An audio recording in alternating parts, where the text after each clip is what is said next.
तो आप दोनों को नमस्ते एंड स्वागत है आईबीटीवी पर। तो सर, जैसे आप जानते हैं कि बजट आज रिलीज हुआ है FY 2026-27 का। तो कुछ हाइलाइट्स बजट के दे दूं मैं। कैपिटल एक्सपेंडिचर रेज हुआ है 12.2 lakh crore for the coming year to boost growth and job creation. Transport पे फोकस किया गया है। Focus is also on urban development, logistics, ports, metros, tier 2-3 city infrastructure. 7 high speed rail corridors plan किए गए हैं connecting major cities, example Mumbai Pune, Pune Hyderabad, Hyderabad, Bangalore, Delhi, Varanasi. Expansion of national waterways and coastal shipping routes to improve freight and logistics. Launch किया है India Semiconductor Mission 2.0 and initiatives for semiconductors, electronics, biopharma and rare earth magnet manufacturing. Support किया गया है MSMEs को 10,000 crore SME growth fund and additional liquidity support for micro and small enterprises.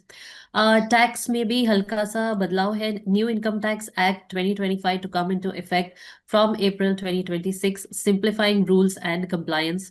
TCS rate cuts on foreign travel, education and medical expenses to reduce costs for individuals. कोई change नहीं है existing income tax slab में। तो tax पे उसको stability है। अ, इसके अलावा देखें तो हल्का सा चेंज ये भी है, मतलब इन्होंने एक चेंज लाया है कि every there should be a girls hostel in every district. This is the intention behind this is to increase access to higher education, especially for girls from smaller towns and rural areas. She Mark and She Marts for women entrepreneurs, जो कि अपने पैर पे खड़े हो सके और they can contribute towards the economy. तो ये मैंने संक्षेप में आपको बताया है कि बजट में क्या क्या आज बताया गया है। तो सबसे पहले शुरू करते हैं निखिल सर से। सर, आप बताइए, what is your take on the budget and how happy are you with the budget? Do you think that it is growth oriented, कि या फिर आपको लगता है कि this is just continuation of the headline driven capex announcements without near term impact on jobs and incomes? ये देखिए, ये हमारी वित्त मंत्री का 9वां बजट है जी। और एक अपने आप में एक ऐतिहासिक नंबर है वो। लेकिन ये पहला बजट है जो कर्तव्य सदन से निकला है। हम्म। और ये नया जो सदन बना नॉर्थ ब्लॉक की जगह, आज तक हम उसे नॉर्थ ब्लॉक कहते थे। ब्रिटिश जमाने का एक दिया हुआ नाम था, लेकिन कुछ सालों में वो पूरा रिवैम्प हुआ और वो हम्म। राजपथ को हमने नाम दिया कर्तव्य पथ और सदन को नाम दिया कर्तव्य सदन। और वित्त मंत्री ने ये भी कहा कि ये जो बजट बना है वो उन्होंने 3 कर्तव्य को तो उल्लेख किया कि हम हम्म। इस 3 कर्तव्य के आधार पे इस बजट को बनाएंगे। मेरे ख्याल से अगर बजट का अगर आपको विश्लेषण करना है या उसका एक समराइज करना है तो उस तीन तीन कर्तव्यों को ध्यान रखना चाहिए कि ये हम्म। जो बजट बना है वो किस आधार पे बना है। तो ये हम्म। हर एक बजट का एक आधार होता है। और क्योंकि budget is not a magic wand जहाँ आप सब कुछ जो 140 करोड़ लोगों को चाहिए तो सबको सब कुछ मिले, ऐसा नहीं होता है। एक हम्म। एक सिद्धांत के आधार पे और एक बेसिस के आधार पे बजट बनता है। तो ये 3 कर्तव्य क्या उन्होंने उल्लेख किया? उन्होंने ये 3 ही उल्लेख किए कि एक तो हमारी जो प्रगति है उस प्रगति को गति को बढ़ाना है। इसको नजर रखते हुए कि विश्व में क्या हो रहा है, जो जियो पॉलिटिकल कंडीशन है उसको मन में नजर रखते हुए हम हम्म। ग्रोथ को कैसे बढ़ा सकते हैं, वो पहला कर्तव्य है। दूसरा कर्तव्य ये है कि हमारे जो आम आदमी है उसकी जो क्या आकांक्षाएं है, एस्पिरेशन है, हम्म। हमारे हम्म। लोगों की एस्पिरेशन को हमें ध्यान में रखना है। और ये आम आदमी की बात करें ना कि खास आदमी। और तीसरा ये है कि जो सबका साथ सबका विकास यानी हर वर्ग की जनता को कुछ ना कुछ उसका अच्छा होना चाहिए। उस आधार पे ये 3 कर्तव्य के आधार पर उन्होंने कहा कि मैंने ये बजट बनाया है। तो जी। अभी उस संदर्भ में अगर हम देखें तो मुझे लगता है कि ये जैसे आपने पूछा कि ये बजट का एक अगर समराइज करना कि क्या हुआ इस बजट में, तो हम्म। इस बजट में कंटिन्यूटी रखा है। 12 साल से गवर्नमेंट है। हम्म। Budgeting is not a annual event or a transaction. Budgeting is a process that yes. happens over decades, and you have to see it in the context of what happened in 2014 and what is happening now in 2026. और उस हम्म। Context में मुझे लगता है कि जो इन्होंने काफी कुछ अनाउंसमेंट आज किए जो अगर आप उसका एनालिसिस करेंगे और करना बाकी है क्योंकि बजट पेपर्स आएंगे हम देखेंगे। लेकिन काफी कुछ जो उन्होंने अनाउंसमेंट किए हमारी अर्थव्यवस्था के लिए बहुत ही अच्छा होगा। जी। खासकर मुझे लगता है कि इन्होंने जो इंफ्रास्ट्रक्चर के लिए एमएसएमईज के लिए अगर जनता का ध्यान रखना तो एमएसएमईज के लिए 10,000 करोड़ का एक ग्रोथ फंड अनाउंस किया। विमेन्स एम्पावरमेंट के, जैसे आपने कहा कि हर एक डिस्ट्रिक्ट में एक हॉस्टल होगा। उन्होंने यूनिवर्सिटीज को announced education hubs. So they have touched upon points which will, grow the infrastructure, which in effect will have impact on the education, which in effect will have on employment and entrepreneurship. So I like the connection between the three E's: education, employment, entrepreneurship, because that's what is going to keep us awake at midnight. कि artificial intelligence के आने से कितनी बेरोजगारी होगी इस देश में, और अगर बेरोजगारी होने वाली है तो उसको हम कैसे टैकल करें। तो ये जो स्टेप्स लिए गए हैं मेरे ख्याल से मैक्रो लेवल पे अच्छे स्टेप्स है। इम्प्लीमेंटेशन देखना बाकी है, लेकिन as a principle, as I think at a macro level, as a policy, what has been, I would think this is one of by far one of the most far reaching and दूरदर्शी budget है, ना कि populist. अगर अगर FM चाहती तो कुछ एक आध कोई अच्छा टैक्स में थोड़ा कम करके और यहाँ पे कुछ कम करके ऑप्टिकली अच्छा बजट बना सकती थी। But she said this people over populism. उन्होंने उन्होंने ये भी एक phrase, this budget is about people over populism. I am not going to be populistic, I want to see what people want. And I think that populism is missing in this budget, which is good. Because otherwise, a lot of times, what happens, वो एक मक्खन लगाने के लिए, और मक्खन के नीचे सब कांटे होते हैं, तो आप मक्खन लगा के किसी को कुछ खिला देते हो। यानी उन्होंने कोई मक्खन नहीं लगा, जो सही था, जो सही है वो कहा। और मेरे ख्याल से I would rate this as a very good budget from a long term perspective. Short term, there is no short term in economics. In economics, everything is long term. Short term falls into place with every step and every action that the country takes. So I would rate it a good budget, and we will go to details. But I will cede the stage to Manoj Bhai. I know Manoj Bhai has some previous commitment for 3:45. So let us hear his views, and then we can let him go whenever he wants. Manoj Bhai, please go ahead.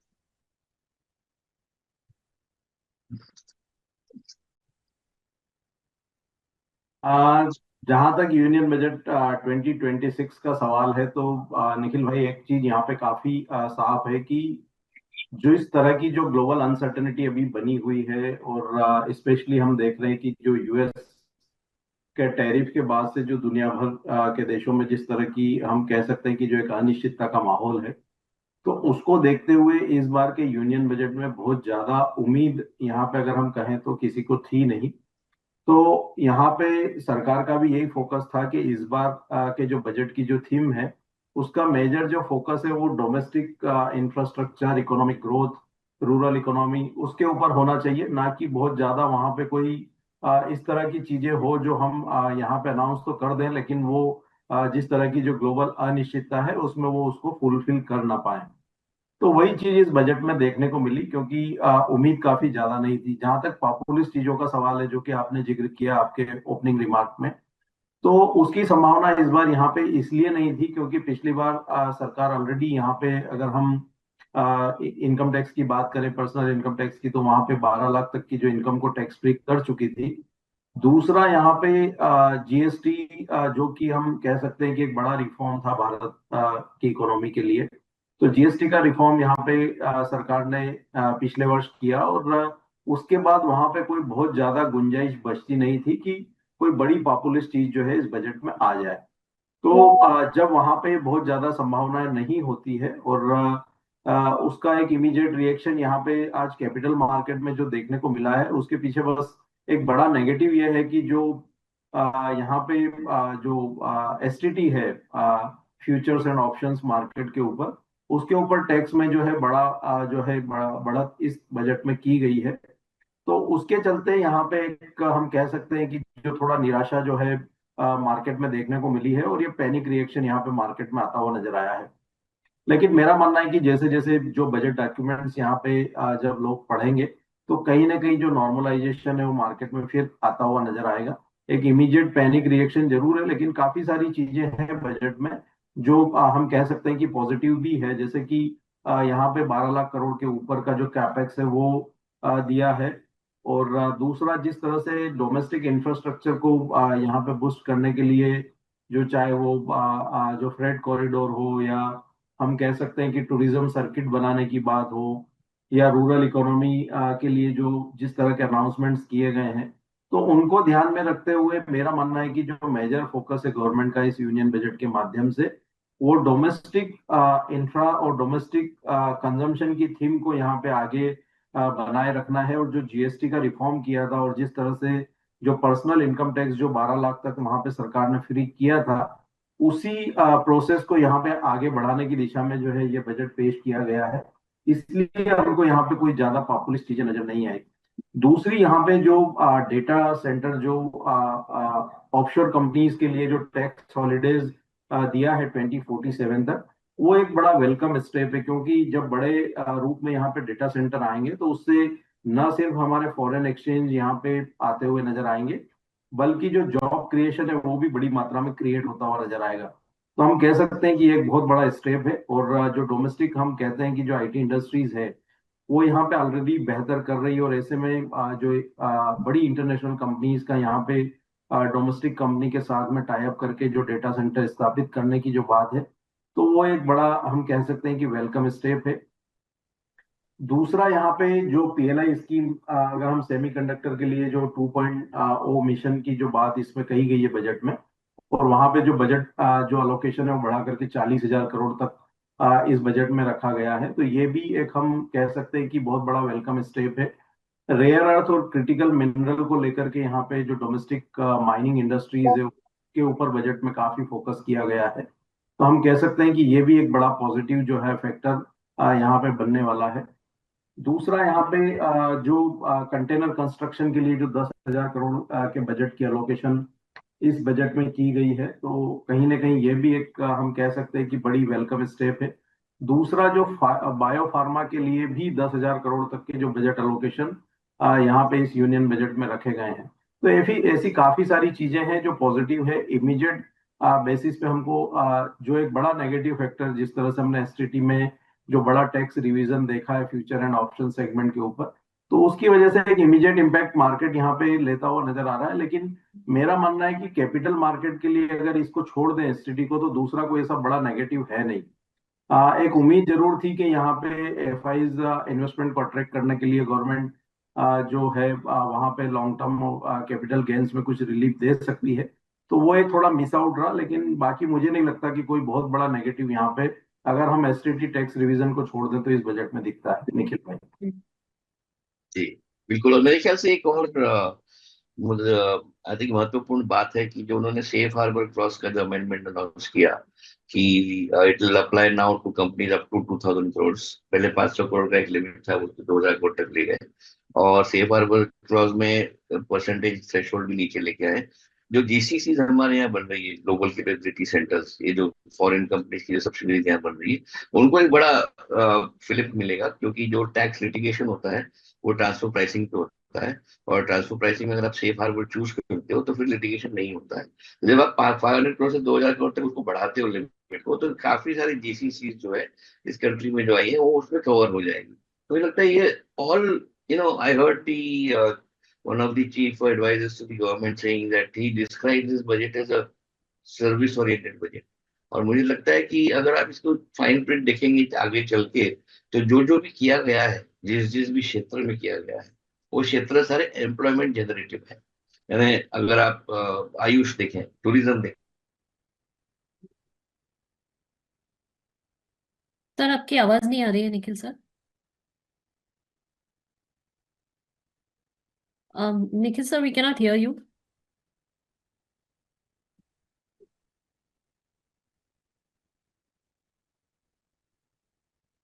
Nikhil sir आपकी आवाज नहीं आ रही है। Can you hear me now? Yes, we can hear you now. Yes. Coming in which from? Just give me a second. So I think the whole focus has been on those employment intensive। So tourism for example, जिन्होंने कहा कि हम tourism को Philip देंगे, spiritual tourism है, फलाना tourism है, ढिमका tourism है, उसमें जो एम्प्लॉयमेंट जनरेशन की कैपेबिलिटी है वो काफी बड़ी है। Same applies to health care, same applies to Ayush, same applies to education। All these things are going to lead to a lot of generation data centers।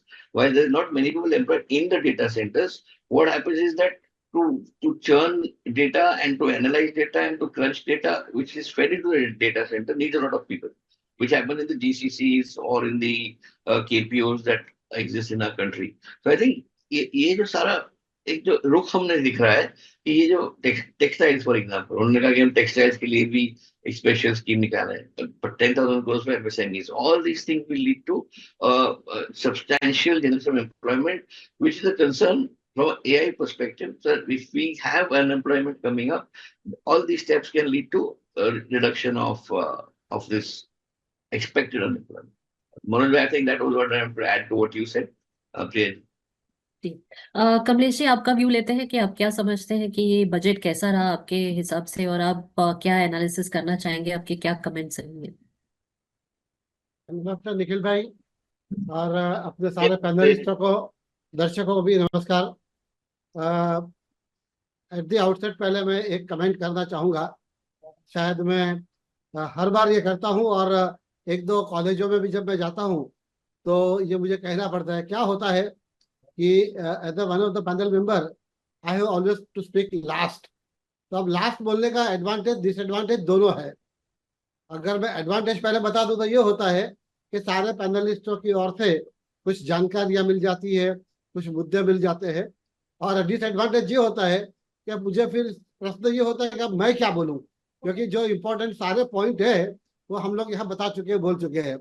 Anyway but this budget, Nikhil भाई, सबसे पहले मैं जरा ये कहूंगा कि अपने आप में एक नया इस तरह से है कि सबसे पहले तो ये है कि ये पहले एक महिला वित्त मंत्री है जो भारत में लगातार 9वीं बार बजट पेश कर रहे हैं। अपने आप में एक नया रिकॉर्ड किया है। दूसरा एक रिकॉर्ड ये हुआ है कि ये बजट को रविवार के दिन खुला पेश किया गया। जनरली सैटरडे संडे पार्लियामेंट काम नहीं करती, लेकिन ये भी एक एक्सेप्शन अपवाद है कि संडे के दिन बजट पेश हुआ, और उसके लिए आज मार्केट भी ओपन रहा, इक्विटी मार्केट, स्टॉक मार्केट अपना। तो ये एक था। लेकिन बजट को मैं किस तरह से देखता हूँ, पहले एक सेंटेंस में निखिल जी मैं कहूँ ना, तो that will give you a clear broader idea about my views. What this budget emphasizes: ease of compliance, ease of doing business, simple laws, seamless compliances and successful business. ये मोटे तौर पे देखें तो बजट को मैं इस तरह रीड कर रहा हूँ। जो आज वित्त मंत्री जी ने करीबन 85-90 मिनट का जो बजट पढ़ा उसमें से, और मैं बजट की ओर से दो तीन चीजें जो आपने कही वो मुझे भी लगा है कि इस बजट में लोगों को खुश करने के लिए ये बजट है ही नहीं, था भी नहीं। और ये भी बिल्कुल सही कहा जो मनोज जी ने कहा कि आपने भी बताया कि इंडिविजुअल टैक्स पेयर को जो कुछ भी बेनिफिट देना था वो पिछले साल बजट में 12 लाख की लिमिट करके वो दे चुके थे। हालांकि एक था कि स्टैंडर्ड डिडक्शन जो 75,000 है, उससे कुछ कॉर्पोरेट्स के सीनियर एग्जीक्यूटिव ऑफिशियल ये एक्सपेक्ट कर रहे थे कि उसकी लिमिट शायद 1 लाख तक कर दे, तो नेट 13 लाख तक का टैक्स फ्री इनकम हो जाए, ऐसी एक उम्मीद थी। लेकिन एनीवे वो इतना बड़ा इश्यू नहीं है 25,000 से। तो मुझे लगता है कि ये एक चीज है कि पर्सनल इंडिविजुअल टैक्स पेयर के लिए कोई बदलाव नहीं है ये बजट में। और दूसरा ये है निखिल जी कि इस बजट के अंदर कुछ चीजें पॉलिसी मैटर तो डिस्कस हो जाती है, लेकिन मैंने एक ट्रेंड ये भी देखा है कि ड्यूरिंग द ईयर अनेक ऐसे फाइनेंशियल पॉलिसीज चेंजेस डिक्लेयर हो जाते हैं which ideally normally should have been in the part of budget. जैसे कि एग्जांपल है, जीएसटी के भी रेट जो कम कर दिए थे बीच में गवर्नमेंट ने, तो वो जीएसटी के रेट कम से भी कंज्यूमर्सों के हाथ में पैसा आया हुआ है, स्पेंडिंग पावर बढ़ी हुई है। तो वो दोनों बेनिफिट, टैक्स बेनिफिट और जीएसटी बेनिफिट पिछले वर्ष लोगों को मिला है। तो उस तरह से इंडिविजुअल को कुछ नहीं मिले तो कोई अस्वाभाविक बात नहीं है।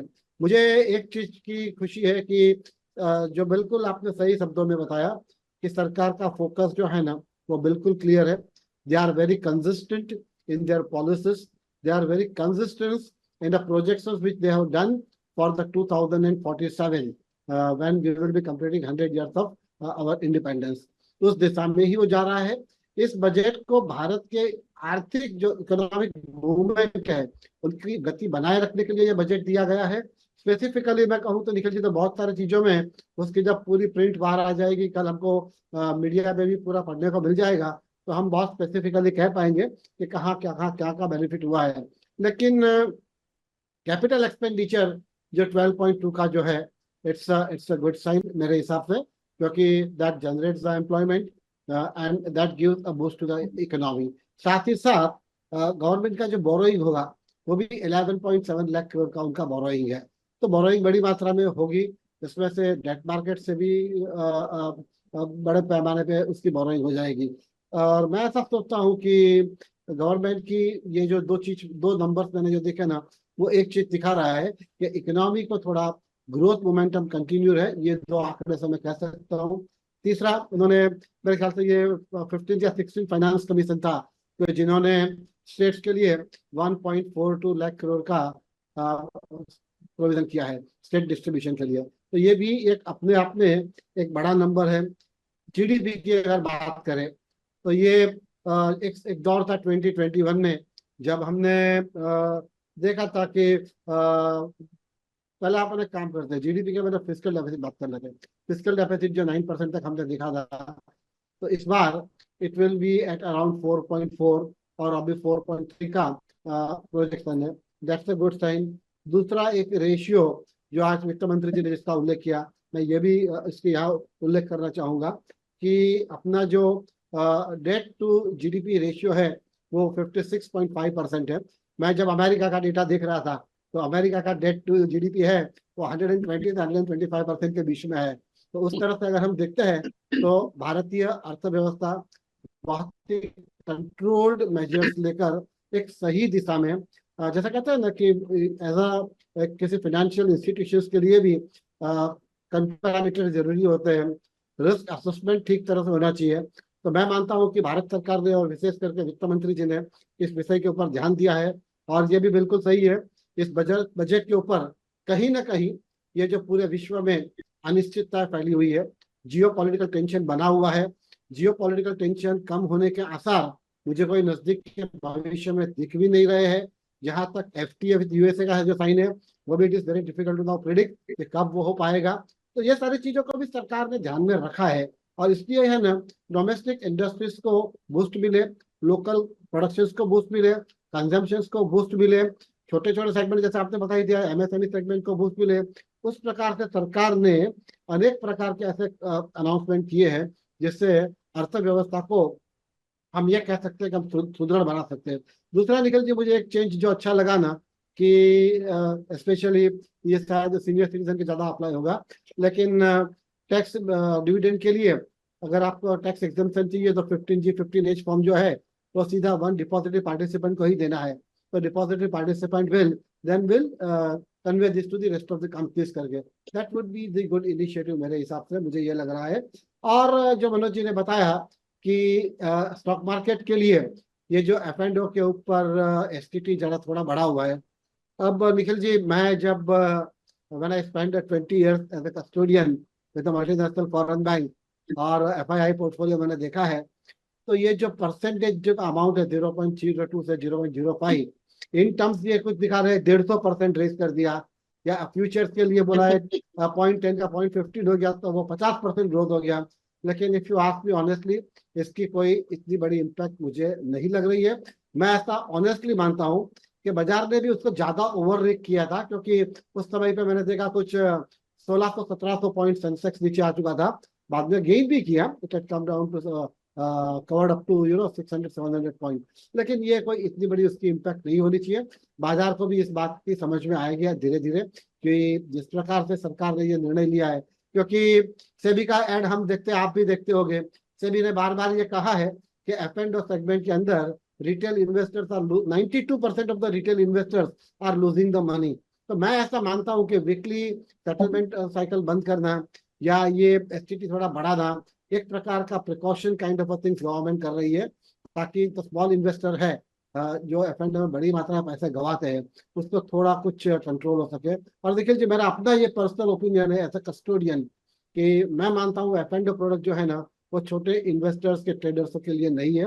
इट्स बेसिकली हेजिंग टूल है, और इसके लिए डेटा अपने आप बोल रहा है कि 92% जब गवा रहे हैं तो मुश्किल से 8% लोग हैं जो इसके अंदर कमा पाते हैं। तो वो एक प्रोफेशनल ट्रेडर्स कहिए, इंटरनेशनल बिग फंड मैनेजर्स कहिए, उस प्रकार के लोग उसमें कर सकते हैं। छोटे इन्वेस्टमेंट के लिए प्रोडक्ट नहीं है, ऐसा मेरा कहना है निखिल जी। और दूसरा मुझे इंटरेस्टिंग चीज दो लगी है ना, वो मैं शेयर करूंगा। सेकंड राउंड होगा तो कुछ बात और भी करूंगा। लेकिन एक ये है कि गवर्नमेंट ने 20 वाटरवेज के नए कॉरिडोर चालू कर रहे हैं। रेलवे के लिए भी नए 7 कॉरिडोर चालू हो रहे हैं हाई स्पीड ट्रेनों के लिए। तो उस प्रकार से अगर हम निखिल जी देखते हैं ना, तो बिल्कुल बजट उस तरह से बनाया गया है कि सरकार अपनी पॉलिसीज में कंसिस्टेंट है। इकोनॉमी की रफ्तार जिस प्रकार से होनी चाहिए वो होती रहेगी, वो उन्होंने इंश्योर किया है। और आने वाले 2 या 3 साल में मेरा लिमिट मानना ऐसा है कि शायद 2029 तक we will be the third largest economy. इस दिशा में भी सरकार काम कर रही है। और एक जो इम्पोर्टेंट पॉइंट मनोज जी ने बताया, आपने भी बताया कि डेटा सेंटर के बारे में, निखिल जी 2047 तक टैक्स हॉलीडे दे देना, यानी सरकार का एक बहुत लॉन्ग विजन का ये एक बड़ा कदम है। और मैं निश्चित रूप से कहूंगा, जो मैंने एफआईआई के साथ व्यवहार उनका देखा है, उनकी द वे ऑफ फंक्शनिंग मैंने देखा है, तो बहुत सारे मैं मानता हूँ कि ग्लोबल टेक कंपनियां would like to come in India and they would like to कि यहाँ अपना डेटा सेंटर एस्टेब्लिश करें to serve the global client. This are the major things I think I have observe. बाकी कुछ होगा तो second round में बात करेंगे Nikhil ji. Just two comments, Priya ji, with your permission. I think FNO, what Kamlesh ji referred to, actually Manoj में मुझे लगता है, और आई थिंक शेट्टी साहब भी अग्री करेंगे, कि जो एक मैकेनिज्म था हेजिंग के लिए, वो अनफॉर्चुनेटली गैम्बलिंग का एक ऑप्शन बन गया। एब्सोल्युटली। और जो इंडिविजुअल्स है उनको लगता है कि ये सट्टेबाजी हो सकती है, तो मुझे कमाना है बिना पूरे पैसे डाले हुए। तो FNO was meant for hedging and meant for corporates to take advantage of their analytical skills and their ability to predict the future. It suddenly become like a casino. So I think, all in all, individuals who are not qualified have been burnt, and all of us know what the story is there. जो एक और मुद्दा मनोज जी, वो जो शेट्टी साहब, very important was that the buyback of shares by companies, which was early being the tax used to be paid by the companies, the onus of paying tax was shifted to the individual last year. But unfortunately, that buyback was treated as a dividend in the hands of the recipient, between the investors. So, irrespective of whether you made money or not, you paid tax. This budget has said now that money in the hands of the investor, which will be given back, will be treated as capital gains.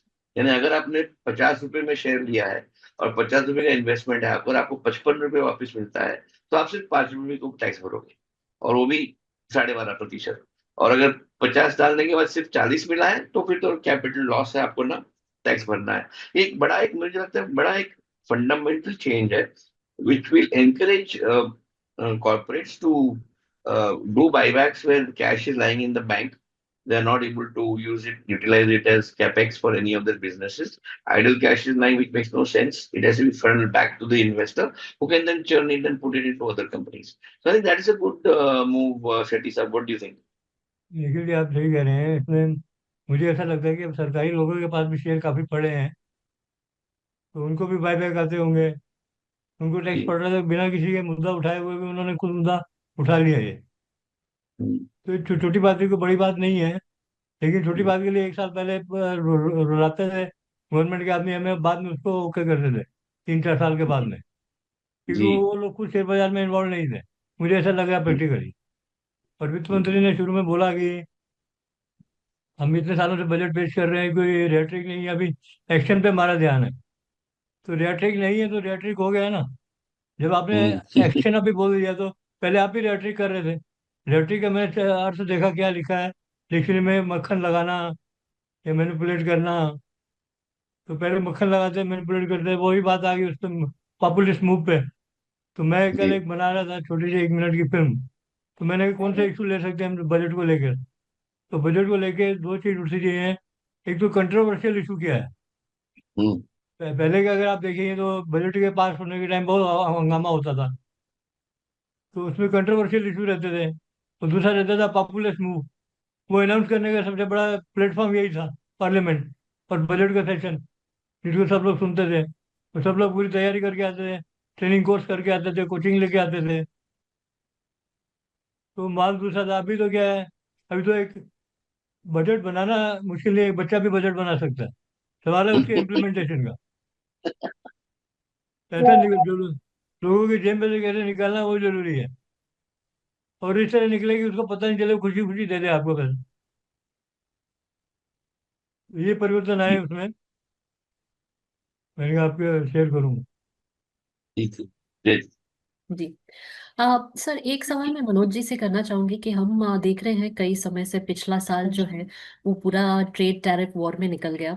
तो क्या आपको लगता है कहीं पे budget में it was not explicitly mentioned लेकिन कहीं पे they have been defensive and protective towards the sector that is most vulnerable if the tariff goes up to 50% by US? Do you think they were trying to be more protective and उन्होंने ये ज्यादा ध्यान में रख के budget को बनाया है? देखिए बिल्कुल प्रिया जी, जैसा कि मैंने फर्स्ट राउंड में कहा कि यहाँ पे जिस तरह की ग्लोबल अनिश्चितता है और जिस तरह से यूएस के जो हायर ट्रेड टैरिफ को हम फेस कर रहे हैं, तो उसकी झलक इस बजट में साफ तौर पर दिख रही है। इसीलिए हमने जो है यहाँ पे डोमेस्टिक कंजम्पशन और इकोनॉमी के ऊपर ज्यादा फोकस किया है। हम्म। लेकिन एक जो बड़ी चीज इस बजट में हुई है कि जो लॉन्ग टर्म विजन गवर्नमेंट ने जो ऑफशोर मनी डेटा सेंटर के लिए जो है टेक कंपनीज को अट्रैक्ट करने के लिए लाई है, और वहां पे हम्म। 2047 तक जो टैक्स हॉलिडे की बात कही गई है, तो कहीं ना कहीं ये जो चीज है ये हम कह सकते हैं कि जिस तरह से जो यूएस की बड़ी कंपनीज यहाँ पे आना चाह रही थी, हमने देखा भी है कि माइक्रोसॉफ्ट का जो है कुछ डोमेस्टिक कंपनीज के साथ में डेटा सेंटर को लेकर के टाई अप भी हुआ है। तो उस चीज को यहाँ पे जो है ध्यान में रख करके लॉन्ग विजन दिखाया गया है। मेरा मानना है कि इस चीज के बाद जो यूएस के प्रेसिडेंट जो लगातार बोल रहे हैं कि भारत ने जो रशिया से जो ऑयल की जो परचेजिंग है वो कम कर दी है, तो जो एडिशनल 25% का जो टैरिफ भारत के ऊपर रखा था बीइंग परचेजिंग रशियन ऑयल, तो कहीं ना कहीं इस बजट के बाद अब ये एक संभावना बनती हुई नजर आ रही है कि वो एडिशनल 25% टैक्स जो है यहाँ से निकल सकता है। दूसरा, यहाँ पे इतनी बड़ी ग्लोबल अनसर्टेनिटी के बाद भी जो गवर्नमेंट ने फिस्कल प्रूडेंस हम कह सकते हैं कि इस बजट में दिखाया है, वो काफी गौर करने वाली बात है कि यहाँ पे इतनी अनिश्चितता के बाद भी जो फिस्कल डेफिसिट का जो लक्ष्य है अगले वर्ष के लिए वो 4.3% का रखा है। और इंफ्रा के ऊपर जो कैपेक्स जो ओवरऑल जो कैपेक्स जो वर्ष 2026-27 के लिए रखा है वो 12.2 लाख करोड़ का रखा है, डिस्पाइट कि यहाँ पे we are maintaining good debt to GDP ratio, और वहाँ पे जो बोरोइंग्स है वो भी वहाँ पे भी कोई बहुत ज्यादा बढ़ोतरी देखने को नहीं मिल रही है। तो एक बहुत बड़ा फिस्कल प्रूडेंस यहाँ पे देखने को मिला है। मैं यहाँ पे कमोडिटी मार्केट को बिलोंग करता हूँ, तो कमोडिटी मार्केट को लेकर के भी कुछ अच्छे अनाउंसमेंट इस बजट में हुए हैं जो मैं हाईलाइट करना चाहूंगा आपके माध्यम से। एक तो यहाँ पे भारत विस्तार की बात कही गई है, जिसमें कि जो हम कह सकते हैं कि एग्रीकल्चर और फार्मर्स से रिलेटेड जो एआई असिस्टेंस की बात प्रधानमंत्री जी बार बार बोलते हैं कि जो यहाँ पे हमारे जो किसान हैं वो हमारी इकोनॉमी का एक बड़ा हिस्सा है, और जो रूरल इकोनॉमी है वो अभी भी बड़ा रोल प्ले करती है भारत की अर्थव्यवस्था में, और जो कंजम्पशन बेस्ड इकोनॉमी है उसमें। तो उसको ध्यान में रखते हुए यहाँ पे एग्रीकल्चर और फार्मर्स को एआई बेस्ड जो है सपोर्ट प्रोवाइड करने के लिए जो भारत विस्तार का जो अनाउंसमेंट इस बजट में किया गया है वो एक बड़ी अच्छी चीज है। दूसरा, यहाँ पे कोकोनट जो है प्रमोशन स्कीम की बात कही है, और काफी इम्फेसाइज जो है वित्त मंत्री जी ने अपने बजट स्पीच में इसके ऊपर किया है, तो वो एक काफी अच्छी चीज है। दूसरा, यहाँ पे सैंडलवुड को प्रमोट करने की भी बात जो है इस बजट में कही गई है, तो वो मेरा मानना है कि एक अच्छा वेलकम मूव है। और जो टूरिज्म सर्किट की बात निखिल भाई अपने स्पीच में बता रहे थे, तो निश्चित रूप से वो भी एक रूरल इकोनॉमी के लिए एक बड़ा पॉजिटिव स्टेप होगा, क्योंकि जब हम काफी सारे जो हमारे टूरिस्ट प्लेसेस है उनको कनेक्ट करते हैं, तो वहां पे इन बिटवीन जितने भी जो रूरल जो हम कह सकते हैं कि जो सेक्टर्स है या जो छोटे छोटे क्षेत्र हैं, वहां पे काफी एम्प्लॉयमेंट जनरेशन जो है उसके माध्यम से होता है। तो ये एक बड़ा जो है हम कह सकते हैं कि रूरल इकोनॉमी के लिए बूस्टर होगा।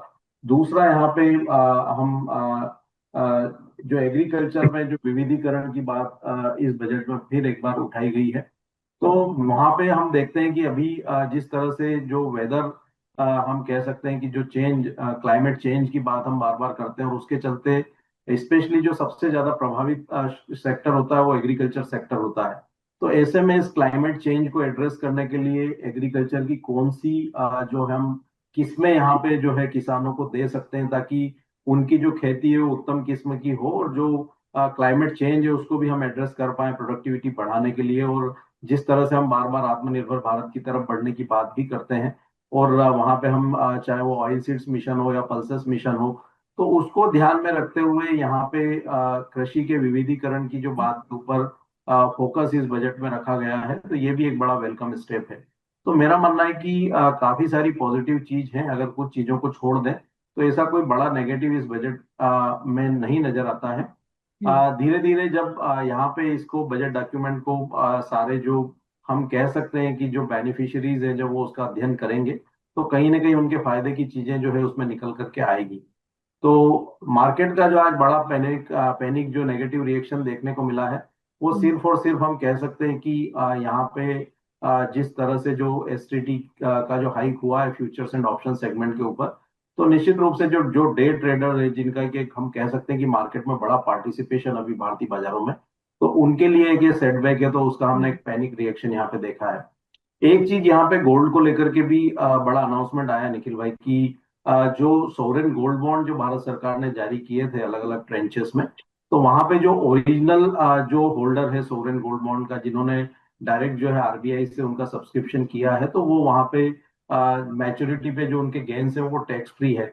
लेकिन अभी तक क्या हो रहा था कि जो सेकेंडरी मार्केट से भी सोवरेन गोल्ड बॉन्ड परचेस कर रहे थे, और अगर उसको मैच्योरिटी तक होल्ड कर रहे थे, तो वहां पे जो कैपिटल गेन्स टैक्स है वो फ्री होता था। लेकिन अब 1 अप्रैल 2026 से सरकार ने उसको क्लॉज को हटा दिया है। मतलब अगर कोई सेकेंडरी मार्केट से सोवरेन गोल्ड बॉन्ड को परचेस कर रहा है और मैच्योरिटी पे उसका जो भी कैपिटल गेन्स होगा वो वहां पे टैक्सेबल होगा। तो ये एक चीज सोवरेन गोल्ड बॉन्ड को लेकर के जो है अनाउंसमेंट इस बजट में की गई है।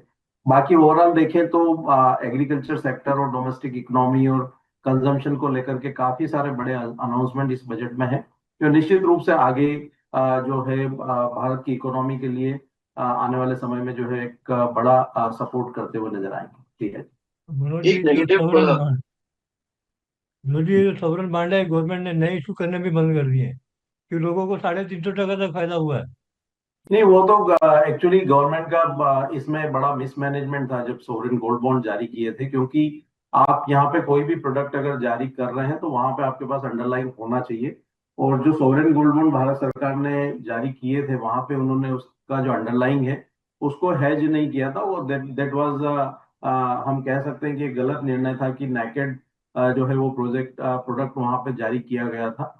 तो ग्रेजुअली उसको वहां पे वो एड्रेस कर रहे हैं, लेकिन चूंकि हमने सोने की कीमतों में काफी बढ़त जो है इस सोवरेन गोल्ड बॉन्ड जारी करने के बाद आती हुई देखी है, तो निश्चित रूप से ये एक लोड भारत सरकार के ऊपर है। जब जब भी रिडम्पशन आएगा तो उसका प्रेशर रहेगा। लेकिन साथ ही हम देखें तो रिजर्व बैंक ऑफ इंडिया यहाँ पे बड़ी मात्रा में लगातार गोल्ड की परचेस कर भी रहा है, अपने रिजर्व वो लगातार बढ़ा रहा है। तो कहीं ना कहीं वो चीज एड्रेस होती हुई नजर आई सेठी साहब। मनोज जी आपने सिमिलरली अभी एक बात सेठी साहब, बताई। एक और पैरेलल देता हूं मैं आपको। अगर आप आगे सोचते हैं तो जो डेटा सेंटर्स को जो उन्होंने टैक्स एग्जेम्पशन दिया हुआ है 2047 तक, अब data centres look sounds very glamorous and sounds very you know sexy and current trendy. उसका भाड़ा भी बहुत अच्छा मिलता है, 30 crore But 40 crore. the amount of power that data centers use, the amount of energy that they use is massive. The water that is required to keep those data centers cool, because they generate a lot of heat with all the data going in, the heat generation is very high. So a lot of water is required from a cooling perspective to keep those data centers effective and efficient. Now, we know, right, that energy security and water security are a big problem for every country in the world, including India. I hope that जब आप ये सारे announcement करते हो कि data centres खोल दीजिए आइए हमारे यहाँ, तो उसका जो असर होगा हमारी अर्थव्यवस्था पे, हमारे इंफ्रास्ट्रक्चर पे, वो क्या होगा, क्या हमने उसका अनुमान लगाया है? कितना पावर लगेगा, कौन सा पावर लगेगा? वो कोयला कोयला यूज करेंगे, गैस यूज करेंगे, तेल यूज करेंगे, सोलर यूज करेंगे, विंड यूज करेंगे, क्या यूज करेंगे? और जो पानी है वो भी नेचुरल रिसोर्स है, वो अनलिमिटेड पानी है नहीं। तो कितना पानी लगेगा, कहाँ से आएगा वो पानी, उसका रिसाइकलिंग होगा क्या, उसका जो सिस्टम है जो पूरा रिसाइकलिंग का वो कैसे होगा? मेरे ख्याल से ये जो जैसे ये गोल्ड बॉन्ड का किस्सा बताया मनोज जी ने, ये नेकेड बॉन्ड इश्यू कर दिए बिना कोई गोल्ड के बैकअप के, और जब सब भाव नेकेड बढ़ा इशू तो कर रहा है। ये जो सिल्वर की बाइंग हुई है सब नेकेड ही हुई है। कोटक महिंद्रा ने बंद कर दिया था सिल्वर लेना, बाकी तो सिल्वर के जी सब ETF इशू किए जा रहे थे। अभी 1-2 महीने में यही तो हुआ है सब, पीछे जाने की जरूरत क्या है? तो इसलिए थोड़ा आगे सोचना जरूरी है सर, ये सब। और मुझे जो लोगों को अच्छा लगता डेफिनेशन वाइज है, मालूम ही नहीं लेकिन है नेकेड क्या है। प्लानिंग प्लानिंग की जरूरत लोगों को, मैं जाता हूँ, मेरे को इतनी मिल जाता है रसीद, मेरे को क्या जरूरत है जानने की कि उसके पास सिल्वर है कि नहीं है। है। जी। अब मैं हर एक आदमी जाके पूछो, होटल वाले ने खाना खाना खिलाएगा तो वो बोलेगा मैंने बोर्ड लगा रखा है, आप खाना खाइए जाइए। अब उस पर डिस्कशन क्या करना है खाने पे? जी जी जी तो यहाँ लोगों की इतनी इंटेलिजेंस लेवल नहीं है कि निकेट कॉल हो, ये कॉल हो, ये सब समझ सके। जी। अभी मनोज जी ने कहा ये कि एक नया टैक्स लगाने का तरीका बताता हूँ, तो सरकार को बता रहे, मैं उनको सरकार अपना सलाहकार ले लेगी। अभी अभी रिजर्व बैंक ने जो सरकार को डिविडेंड देना है, 2 लाख करोड़ की बजाय 1 लाख करोड़ बढ़ गया है, 3 लाख करोड़ देगी वो। 1 लाख करोड़ आ रहा है तो और अच्छी बात है, अभी और टैक्स कहाँ लगवाओगे आप? तो इसका कई पक्ष हैं चीज़ों को देखने के, जैसे आपने डाटा सेंटर का बताया, सोवरेन बांड का मालूम चला, और ये सारी चीज़ें ये डिस्कशन से ही मालूम चलती है। जी, बिल्कुल क्लियर।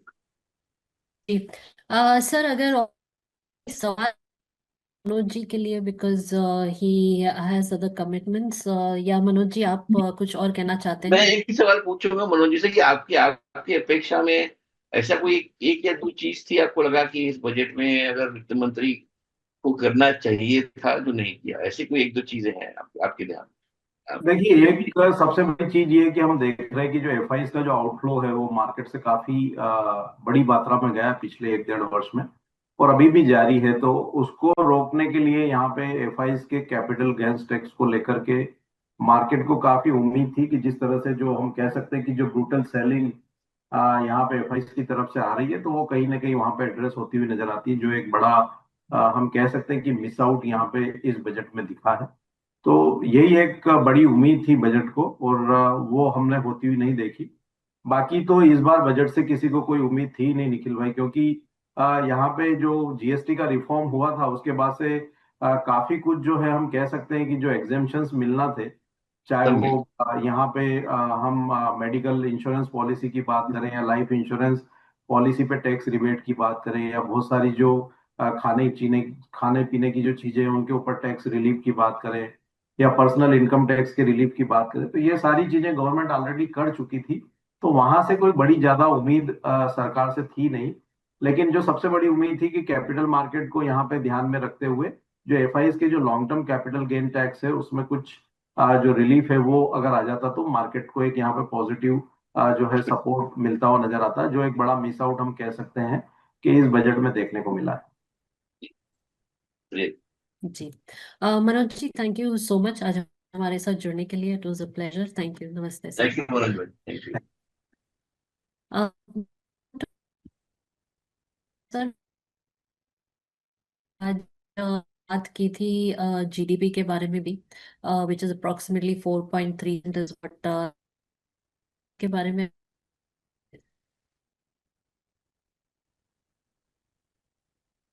मेरे को आवाज नहीं आ रही थी, सवाल मेरे लिए था या कमलेश जी के कमलेश पास भाई?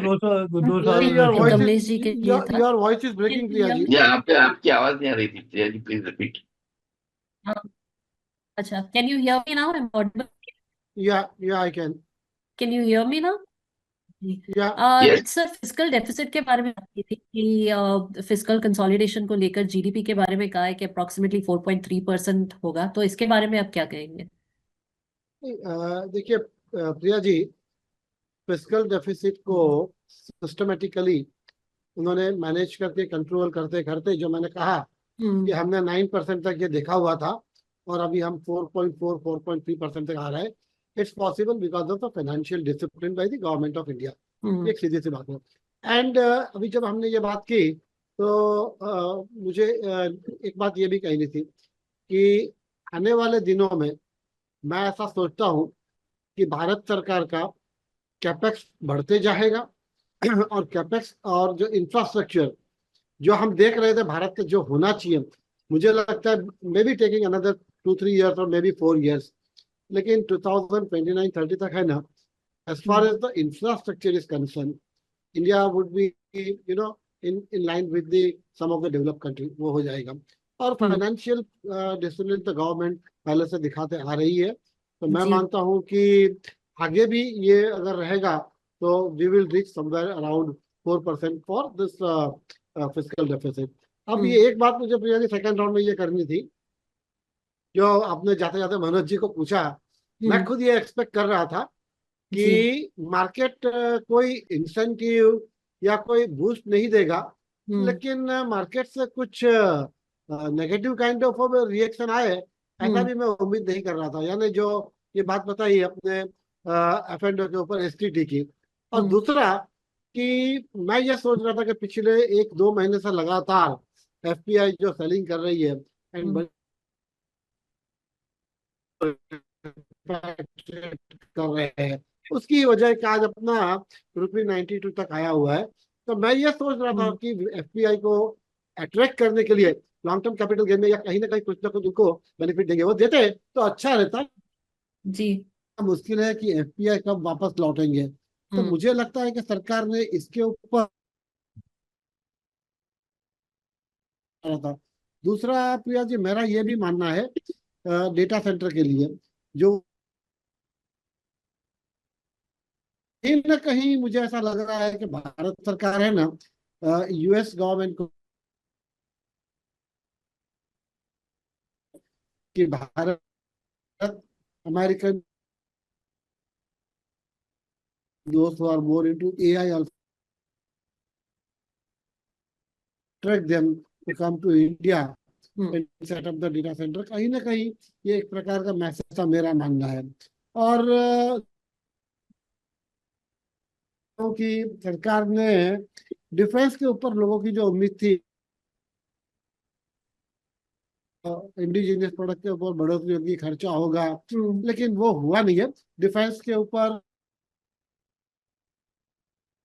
4 लाख करोड़ का किया है, तो एक मामूली बढ़ोतरी डिफेंस में हुई है। फर्टिलाइजर के करोड़ की है, जो मैं कहूँ ये अभी भी एक प्रकार का गवर्नमेंट का सपोर्ट है, वैसा हम कह सकते हैं। और 26-27 में कॉर्पोरेट टैक्स का फिगर जो गवर्नमेंट ने प्रोजेक्ट किया है, that is 12.2 lakh 3 crore. That's a good sign. GST के भी लिए मेरा मानना है कि ये पूरा साल में it will be on the same line like we have seen in 2025, 1.8 से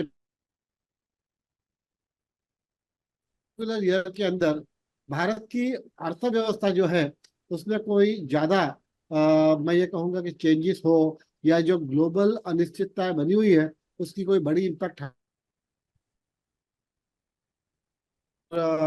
मैं ये तो यही कहूंगा कि एक प्रूडेंट, आप इसे अगर कॉर्पोरेट वर्ल्ड में कहे ना निखिल जी, तो मैं तो ये कहूंगा कि एक प्रूडेंट सीईओ और सीएफओ की तरह अपने फाइनेंशियल प्लानिंग इस बार भारत सरकार ने किया हुआ है कि खर्चे ऊपर नजर रखी हुई है, इनकम के ऊपर नजर रखी हुई है, और कहीं ना कहीं ऐसी समझो एडवर्स सिचुएशन आती है तो भी अपने इंटरनल अक्रूवल इस प्रकार के बनाए रखे हैं कि आने वाले एडवर्स सिचुएशन को भी भारत सरकार निपट सके। तो ये मैं कहूँगा बहुत सोच समझ कर अच्छी तरह से ये प्लानिंग करके हर एक प्रकार के एस्पेक्ट को ध्यान में रख के ये बजट भारत सरकार ने बनाया है।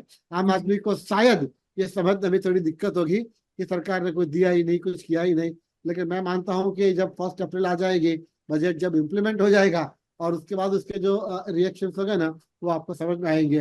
हाँ, market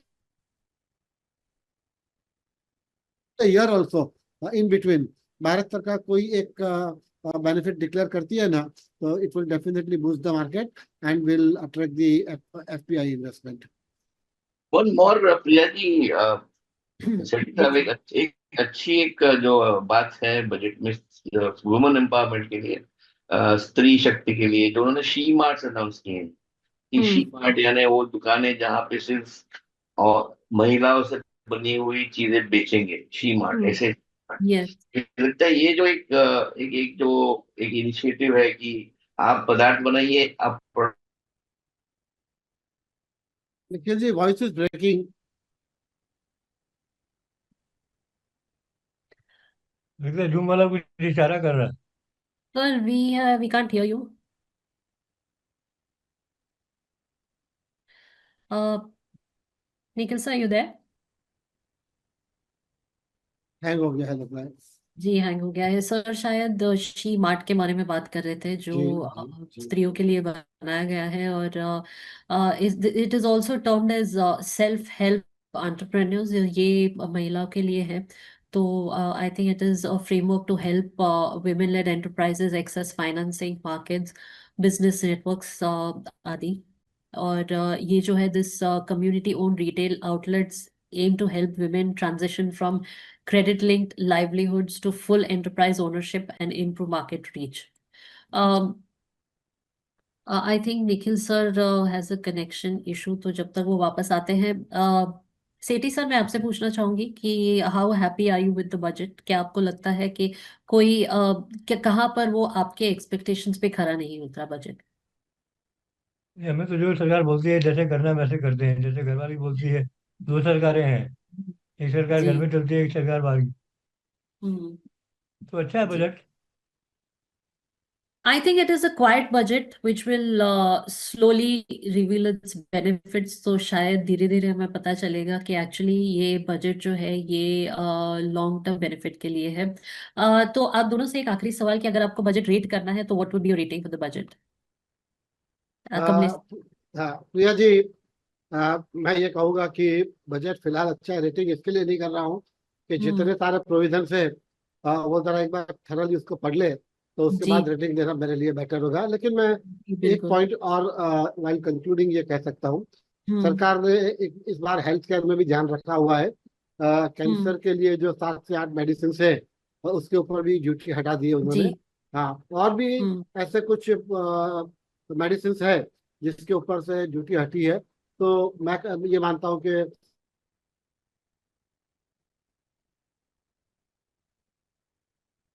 sir, I can not here you. I think कुछ मेरी मेरी कनेक्टिविटी इशू है। मेरी तरफ से कोई रेटिंग नहीं है, अच्छी अच्छा बजट है, वही कहना काफी है। जी। जी। Kamlesh ji, we lost you somewhere. If you could repeat your last sentence.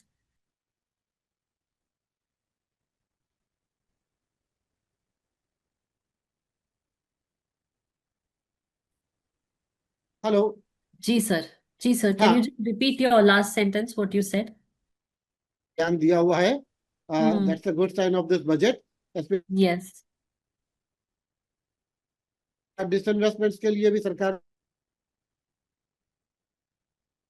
का रखा हुआ है, हम्म। Realistic kind of. और सरकार की तरफ की जो भी जरूरत है ना, उसका हम्म।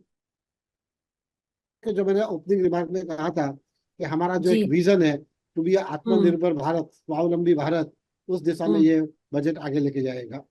जी। तो sir, thank you so much for joining us today. It was बहुत बढ़िया चर्चा रही आप सभी के साथ। Thank you so much for joining us. धीरे धीरे बजट के डिटेल्स बाहर आएंगे, so we'll know more. Thank you Sethi sir, thank you Kamlesh ji, नमस्ते both thank of you you. Priya thank you ji. So much for joining us.